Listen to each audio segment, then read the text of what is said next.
Hey guys, just thought I'd make a video, give you a look at a project I've been working on for a little while. I picked it up earlier this year. It's a 95 K3500 full drive. It's got the big block in it. Got a really good deal on the truck.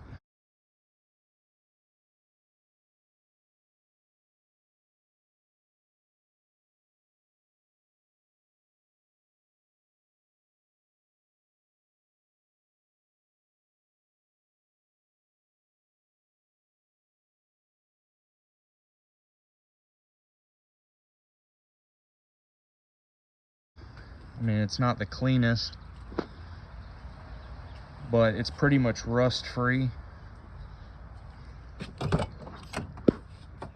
Interior's a little dirty, but it's in good shape. Only 150,000 miles. I've been building a custom flatbed.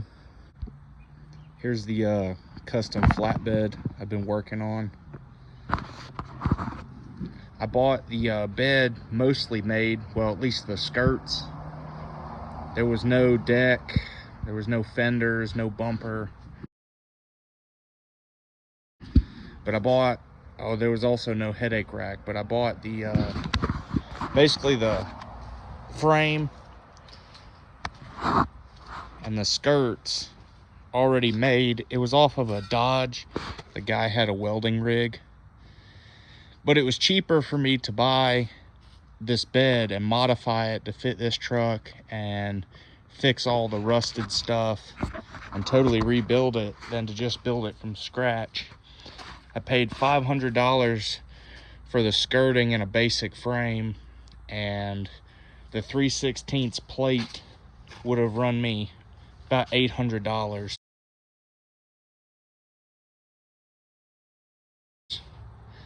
For what I needed to do this. Plus, I don't have the tools to do the brakes.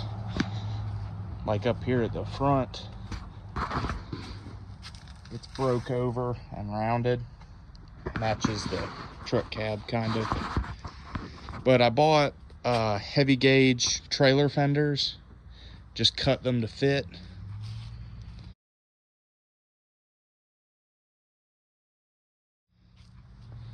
Added 2-inch tube struts in the front and the rear for support, make it stronger. Have the clearance lights in there, and then it's a 4-inch square heavy wall tube bumper. I've got the custom reverse lights, and I fabbed up these light buckets so the rear lights are recessed past the face of the tail.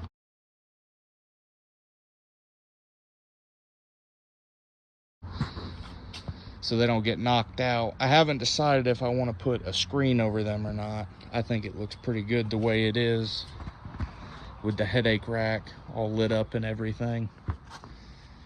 The deck is 3/16 tread plate. It's turned out to be way heavier than I thought it was going to be. The truck's almost sitting on the overloads, but it'll hold up. All these holes you see here are cut for recessed D-rings.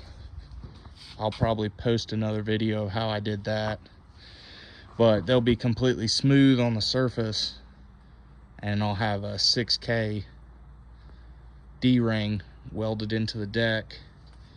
I've got a door cut out for a rear box to keep ball hitches, pintle hitch, a chain, you know, towing stuff.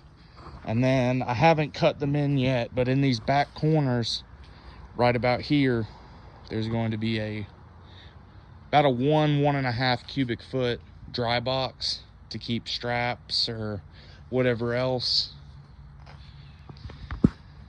All this though, the bumper, everything on the bumper, the headache rack, the fenders, putting the mud flaps on, that's all stuff that I've added.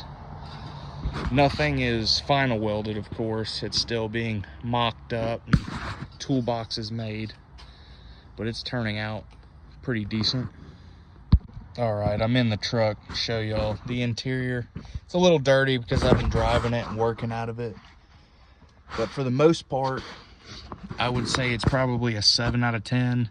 The cab lights were leaking, so these have gotten wet and they need replaced. Of course, dash is cracked. 30-year-old truck. It's a miracle if you find one without a cracked dash. Four-wheel drive on the floor.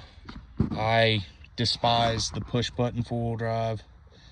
This truck has the Borg Warner magnesium cased transfer case, a little bit stronger than the standard new process 241, I think it is. That's the other manual transfer case.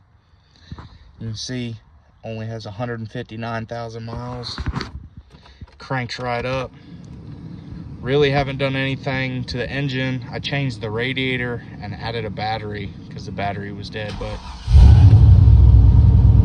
cranks right up, runs great, passes everything but a gas station. Big block life. A little bit of the underhood view and information. I did put all new AC, everything except the evaporator core, because I did not feel like taking that dash out. They are a nightmare in these trucks. Hydro Boost came with a K&N air filter. I have a 0411 PCM and a Lextech pinout. I will be swapping that so I can tune this. There is a small issue. As you can see, the EGR is unplugged. For some reason, it struggles to run with the EGR plugged in.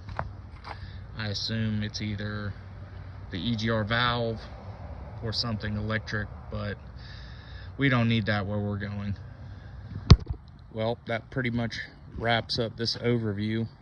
Just wanted to show y'all. I don't post videos very often, but I pondered the idea of posting some more videos about this truck build. It's a really cool truck. It's one of my dream trucks. I've been looking for one for a long time. The crew cab. They're hard to come by, not destroyed these days, but this one's pretty decent.